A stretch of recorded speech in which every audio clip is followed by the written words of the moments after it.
दोस्तों, यह कहानी है बिहार के एक गांव की, जिसमें विजय नाम का लड़का रहा करता था।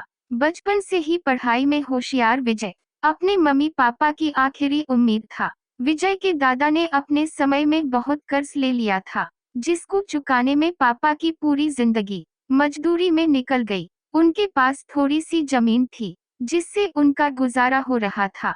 पापा की तबीयत मजदूरी करने से खराब रहती थी, पर पापा विजय को इस बात का एहसास नहीं होने देते थे। विजय को पढ़ाई में इतना होशियार देखकर उसके मम्मी पापा ने हर वह काम किया जिससे वह विजय को पढ़ा पाए। विजय की कॉलेज की पढ़ाई खत्म हो गई थी और वे एक छोटी सी नौकरी करने लगा, जिससे उनका खर्चा निकल जाता और साथ में वे कलेक्टर बनने की तैयारी भी कर रहा था। विजय अपने वक्त का एक मिनट भी फालतू नहीं गुजारता था। विजय ने पूरा समय पढ़ाई और नौकरी में ही लगा दिया। विजय के पापा को यह पता था कि वे कलेक्टर बनना चाहता है, इसलिए घर की हालत बहुत ज्यादा खराब होने पर भी उन्होंने विजय से कभी इस बात का जिक्र नहीं किया और न उसको अच्छी नौकरी करने के लिए कहा।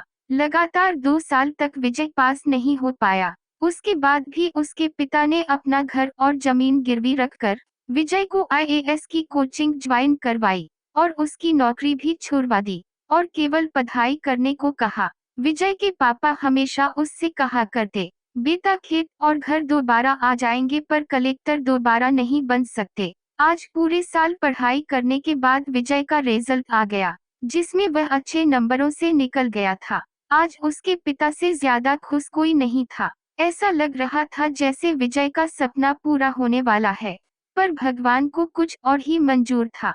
विजय का कल इंटरव्यू था और सुबह से उसके पापा की तबीयत खराब थी। विजय के पापा उसकी माँ से बार बार कह रहे थे कि विजय को मत बताना, और उस दिन देर रात उनकी मौत हो गई। अब एक माँ जिसकी गोद में उसका पति गुजर गया और वे अपने दर्द को भुलाकर अपने बेटे की जिंदगी के बारे में सोच रही थी। माँ ने पड़ोसियों तक को इस बात का एहसास नहीं होने दिया कि उसका पति अब नहीं रहा।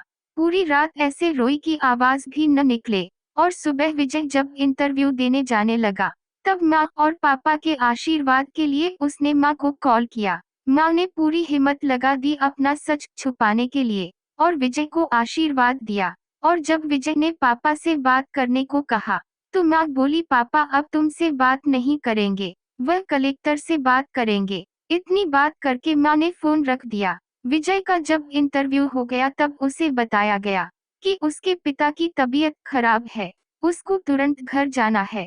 विजय को एक पल नहीं लगा अपने पिता की हालत समझने में। घर पहुंचकर पिता के पैरों में गिरकर वे जोर जोर से रोने लगा और कहने लगा, पापा उठो, देखो मैं कलेक्टर बन गया। आज उसके पिता को वे खुशी मिली थी जिसका उनको वर्षों से इंतजार था, पर आज वह इस दुनिया में नहीं थे। भगवान विजय के पिता की जिंदगी में सुख लिखना ही भूल गए थे।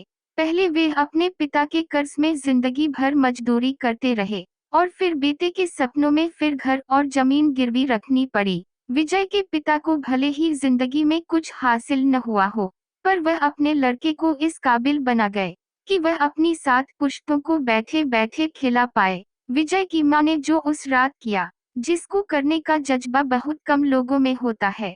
जब विजय कलेक्टर बनकर घर आया तब माँ ने विजय से कहा, बेटा तुम आज इतने बड़े बन गए हो कि हजारों गरीबों का भला कर सकते हो। जब भी तुम्हारे सामने कोई गरीब मदद मांगने आए, तो अपने पिता और मेरे बारे में सोचना। मैं तुम्हारे बराबर पढ़ी लिखी और समझदार तो नहीं हूँ, पर इतना जरूर जानती हूँ, गरीब आदमी की बहुत मजबूरी होती है। तुम कभी किसी का बुरा मत करना। शिक्षा दोस्तों, इस कहानी से हमें यह शिक्षा मिलती है कि वक्त कितना भी खराब हो हम उसे बदल जरूर सकते हैं। माँ और बाप के एहसानों को हम कभी नहीं उतार सकते हैं, पर हम अपने कर्मों से उनकी इच्छा जरूर पूरी कर सकते हैं।